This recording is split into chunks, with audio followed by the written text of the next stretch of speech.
sampai duri yang menusuk tapak kaki, sesungguhnya itu adalah cara Allah ingin menghapuskan dosa-dosa. Ada orang-orang yang silap, salah dan berdosa, lalu Allah sayang kepadanya.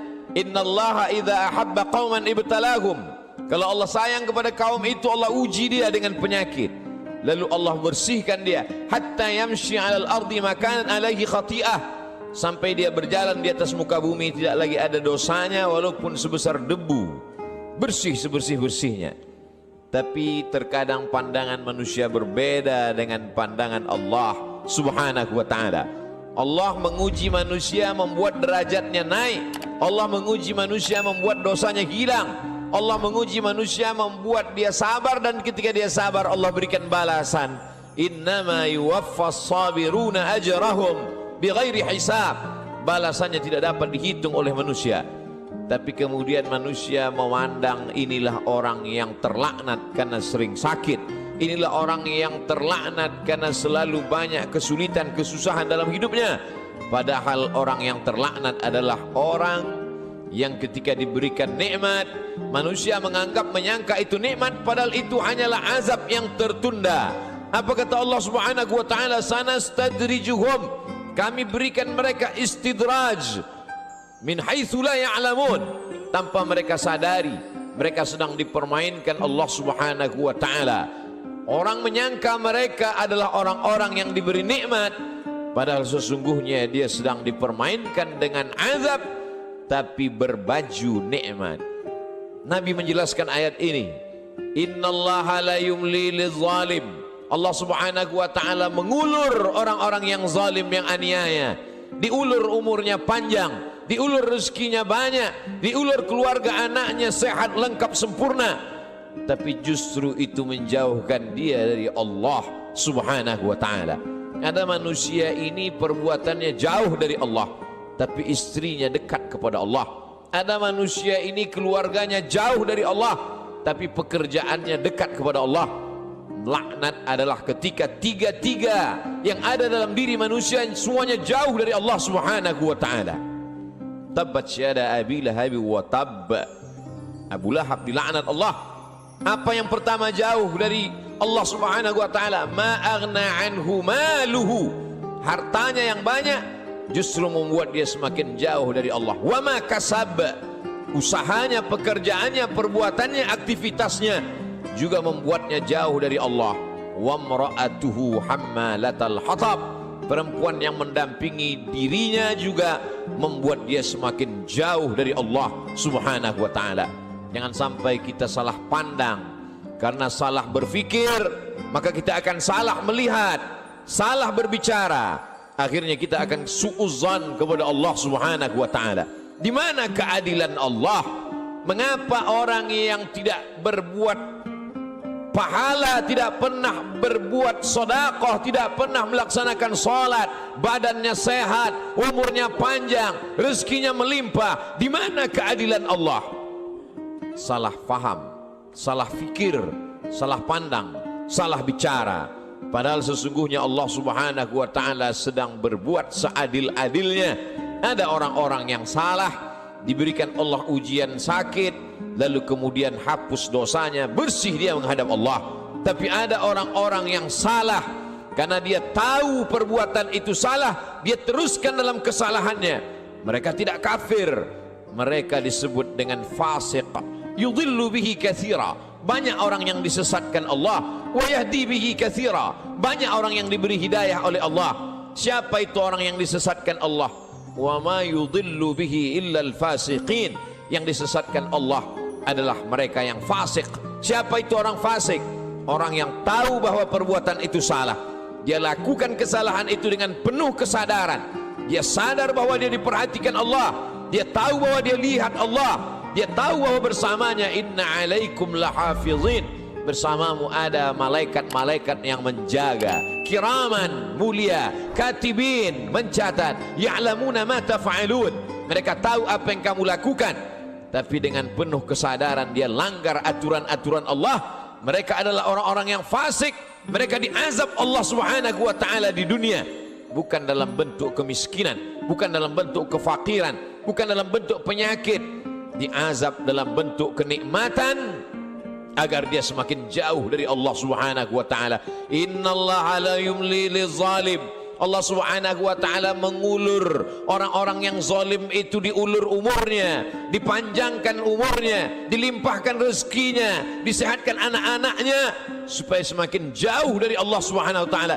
Hatta idza akhadhahu lam yuflithu, sehingga ketika Allah menjatuhkan azabnya ke neraka jahanam nanti, maka tidak ada lagi yang tersisa dari dirinya kecuali hanya layak menerima azab Allah Subhanahu wa taala. Innallaha la yazlimu mithqala dzarrah. Allah tidak pernah berbuat zalim aniaya walaupun sebesar biji sawi, sebesar ujung rambut, sebesar ujung tombak, sebesar mata kail pancing, sebesar butiran debu, sebesar tapak kaki semut yang hitam di atas batu yang hitam di tengah malam yang kelam. Tidak pernah Allah Subhanahu wa taala zalim dan aniaya. Lalu kenapa manusia itu masuk neraka? Karena perbuatannya sendiri, karena tindak tanduk dan tingkah lakunya. Karena Allah sudah memberikan dia ala fil jasadi mudghah. Ketahuilah di dalam jasadmu itu ada segumpal. Idza salahat salahal jasadu kulluh. Kalau yang dalam hati segumpal daging itu baik, maka baiklah seluruh jasadmu dari ujung rambut sampai ke ujung kaki. Wa idza fasadat, tapi kalau segumpal itu rusak, fasadal jasadu kulluh, maka rusaklah seluruhnya dari ujung kaki sampai ke ujung rambut. Ala wahyal qalb, sesungguhnya yang segumpal itu adalah hati. Wa nafsi wa ma sawwaha, demi jiwa manusia dan penciptaannya. Fa alhamaha fujuraha, Allah berikan jalan fujur, jahat, buruk, hitam, bengkok. Wa taqwaha, Allah berikan jalan yang lurus, baik, saleh. Maka kemudian tinggal manusia memilih. Manusia memilih. Qad aflaha man zakkaha, beruntunglah orang yang mensucikan hatinya, lalu dia memilih jalan yang diberikan Allah Subhanahu wa taala. Wa qad khaba man dassaha, rugi sia-sialah orang yang mengotori jiwanya, lalu dia mengotori dirinya, lalu kemudian dia kembali kepada Allah dengan pakaian dosa, lalu kemudian dia heran sendiri melihat dirinya di hadapan Allah. Ya Rabb, ma li hadzal kitab, mengapa buku catatan dosa amal perbuatan saya ini la yughadiru saghiratan, semua yang kecil-kecil, wala kabiratan, semua yang besar-besar, illa ahsaha, semua tercatat tertulis dalam buku yang nyata. Allah Subhanahu wa taala berkata padanya saat itu, Iqra, bacalah. Di dunia kita diperintahkan membaca Al-Quran bersama para kiai, guru, abaib, alim ulama. Kita diperintahkan membaca kitab-kitab. Tapi saat itu kita diperintahkan Iqra kitabak, baca buku catatan amalmu. Kafa bi nafsika al-yawma 'alaika hasiba, cukuplah itu sebagai alat untuk menghitung segala perbuatanmu. Tapi saat itu apa daya, apa yang dapat dilakukan manusia? Penyesalan tak lagi bermakna. Saat itu dia hanya dapat mengutuk dirinya. Saat itu wasiqal ladzina taqaw rabbahum, orang-orang yang takut kepada Allah, maka dia akan digiring, dibawa ilal jannati zumara, masuk ke dalam surga berjamaah. Sampai di pintu surga, apa kata malaikat menyapa? Salamun, selamat kamu, tibtum, kamu sudah berbuat baik, fadkhuluha khalidin, masuklah kamu ke dalam surga khalidin, kekal selama-lamanya. Mendapatkan salam dari pejabat, mendapatkan salam dari orang kaya, betapa bangga, betapa terhormatnya. Ini bukan salam dari makhluk. Salamun qawlan min Rabbir Rahim, salam dari Allah Subhanahu wa taala. Jibril pernah menitipkan salam kepada Sayyidatuna Aisyah Ummul Mukminin. Betapa senangnya mendapatkan salam dari makhluk yang tak berdosa, malaikat. Tapi ini salam dari Allah Subhanahu wa taala. Salamun, salam, bersih, suci, tak ada noda dan dosa. Min Rabbir Rahim, dari Allah yang tak ada kotoran, Subhanahu, maha suci, wa ta'ala, maha tinggi dari makhluk. Lalu siapa yang mendapatkan salam dari Allah itu? Yang mendapatkan salam dari Allah juga orang-orang yang hatinya salam. La yanfa'u malun, hari itu tak ada guna harta, wala banun, tak ada guna anak, illa man atallaha, kecuali orang-orang yang datang menghadap Allah biqalbin salim, dengan hati yang bersih, dengan hati yang suci. Tubuh manusia penuh dengan kotoran. Tubuhnya dari daging, dari darah, dari tulang, dari kuku dan bulu, hancur busuk menjadi nanah, nanah menjadi santapan cacing tanah, kotor, bau, hina, rendah. Tapi kemudian dia menjadi mulia karena hatinya yang bersih mengingat Allah subhanahu wa ta'ala. Aneh, ajaban, manusia itu memang makhluk yang benar-benar aneh, diciptakan dari sesuatu yang kotor, rendah, hina. Lalu kemudian setelah ditiupkan roh ke dalam jasadnya, faqa'u lahu sajidin, semua makhluk-makhluk malaikat bersujud kepadanya. Lalu kemudian Allah subhanahu wa ta'ala mengujinya. Setelah makhluk bersujud kepadanya, maka iblis menggodanya. Tergoda dia dengan segala yang apa dia lihat di dunia. Semua yang dia pandang menggoda, semua yang dia dengar juga menggoda hati kecilnya. Tapi ada orang-orang yang diberikan Allah subhanahu wa ta'ala istiqamah. Alladzina qalu rabbuna Allah, mereka berkata Rabbku Allah, summa istaqamu, setelah itu dia istiqamah, maka Allah berikan balasan, tatanazzalu alaihimul malaikah, turun kepada mereka malaikat. Apa kata malaikat? Berkata, alla takhafu, jangan kau takut, wala tahzanu, jangan kau sedih. Karena memang penyakit manusia hanya dua saja. Yang pertama takut, yang kedua sedih. Takut terhadap masa depan, sedih terhadap masa lalu, sedih terhadap masa yang sudah lampau. Ada kekhawatiran, ada kecemasan yang berlebih dalam diri manusia untuk melihat masa depan. Cemas yang berlebih itulah yang membuat naik tensi darah. Cemas yang terlalu berlebih dari batas normal itulah yang membuat naik jantung koroner, diabetes dan lain sebagainya. Tapi orang-orang yang istiqamah, dia selalu berada dengan Allah subhanahu wa ta'ala. Masalah hidup ini besar, tapi dia berharap kepada yang maha besar. Allahu Akbar. Masalah hidup ini hebat, tapi dia mendekat kepada yang maha hebat. Allah Jalla Jalaluh, mulia. Tidak ada yang lebih mulia daripada Allah subhanahu wa ta'ala. Semua yang bersama dengan Allah, maka Allah akan membersamainya. Orang-orang yang diuji itu selalu merasa bersama dengan Allah, maka kemudian Allah membalasnya, innallaha ma'as sabirin, Allah bersama mereka. Ayatnya tidak berkata innas sabirina ma'allah, orang-orang sabar bersama Allah, tapi Allah lebih mendahulukan dirinya. Aku bersama mereka, kata Allah subhanahu wa ta'ala. Ana inda husni zanni abdi bi, aku menurut prasangka hambaku kepadaku. Idza dzakarani, kalau dia mengingat aku, menyebut aku, fi nafsihi, dalam dirinya sendiri, dzakartuhu fi nafsi, maka aku pun akan menyebut, mengingatnya sendiri, kata Allah subhanahu wa ta'ala. Wa idza dzakarani fi mala'in, kalau dia mengingat aku, menyebut aku bersama orang-orang yang ramai, bersama makhlukku, kata Allah, dzakartuhu fi mala'in, aku juga akan balas, aku akan sebut namanya, aku akan muliakan dia. Fi mala'in khairum min mala'ihim, di satu kelompok jamaah, di satu kelompok orang makhluk yang lebih mulia daripada mereka. Saat itu makhluk ini dimuliakan Allah subhanahu wa ta'ala.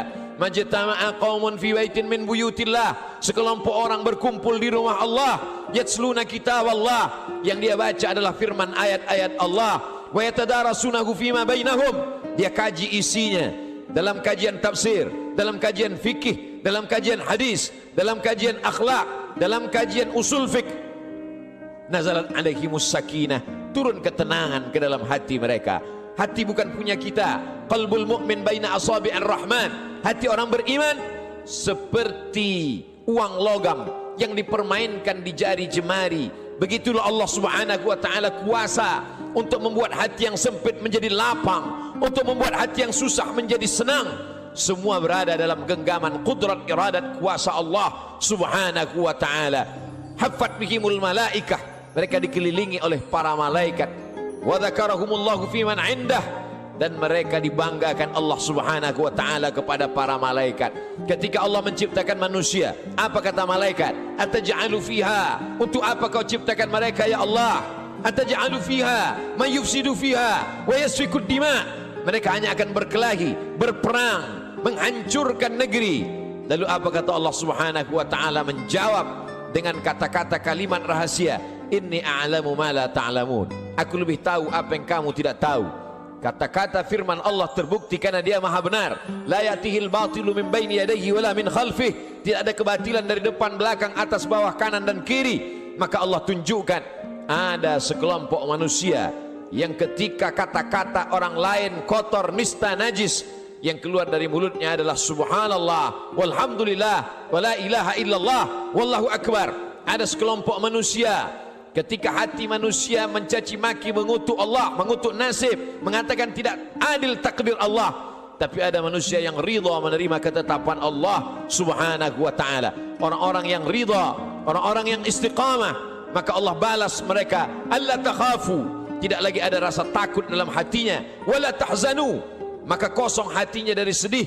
Setelah hati itu hilang rasa takut dan rasa sedih, lalu kemudian ditanamkan Allah kebahagiaan dan kesenangan. Wa abshiru bil jannati allati kuntum tu'adun, berbahagialah kamu mendapatkan nikmat surga yang dijanjikan Allah subhanahu wa ta'ala. Ketika datang seorang sahabat bertanya kepada Rasulullah, "Ausini, berikan aku wasiat pesan yang singkat. Setelah aku dapatkan, aku tidak perlu lagi bertanya kepada siapapun di dunia ini ya Rasulullah." Lalu Rasul memberikan pesan yang singkat. Qul, katakan, amantu billah, aku beriman kepada Allah, aku percaya kepada Allah, aku yakin kepada Allah. Tsumma istaqim, setelah itu istiqamahlah. Faqsusil qasasa, ceritakan kisah-kisah itu ya Muhammad. Faqsusil qasasa, ceritakan kisah-kisah itu wahai pewaris Muhammad sallallahu alaihi wasallam, la'allakum yatafakkarun. Mudah-mudahan mendengar kisah itu mereka akan berfikir. Mudah-mudahan dengan membaca, mendengar kisah itu mereka akan merenung. Afala yatadabbaruna al-Qur'an, mengapa mereka tidak merenungkan isi makna Al-Qur'an? Am ala qulubin aqfaluha, atau hati itu sudah mulai terkunci dikunci Allah subhanahu wa ta'ala. Allah uji Ibrahim alaihi salam, diuji dengan menghadapi ayah yang kufur kepada Allah, Azar, dia tetap istiqamah. Diuji dengan menghadapi umat Namrus, membakarnya dengan api, dia tetap istiqamah. Diuji dengan tidak punya anak, berdoa siang dan malam, Rabbi habli minas salihin, dia tetap istiqamah. Setelah anak lahir diuji lagi, Allah minta anak itu dikurbankan, dia tetap juga istiqamah. Ujian datang silih berganti. Itu juga yang terjadi pada Musa alaihi salam, dibesarkan di istana Fir'aun, lengkap dengan segala kenikmatan dan kemewahannya. Mudah sekali cara Allah mengeluarkan Musa dari istana Fir'aun. Dia lihat ada dua orang yang sedang berkelahi, fawakazahu Musa, Musa memisahnya, tapi dua orang ini tidak juga mau terpisah. Musa memukulnya. Saat itu takdir berkata orang itu mesti mati, dan kebetulan yang mati itu adalah bagian dari komunitas Fir'aun. Nabi Musa takut. Sebenarnya itu hanya skenario cara Allah agar Musa keluar dari istana Fir'aun. Lalu kemudian saat itu tidak ada tempat dia bergantung.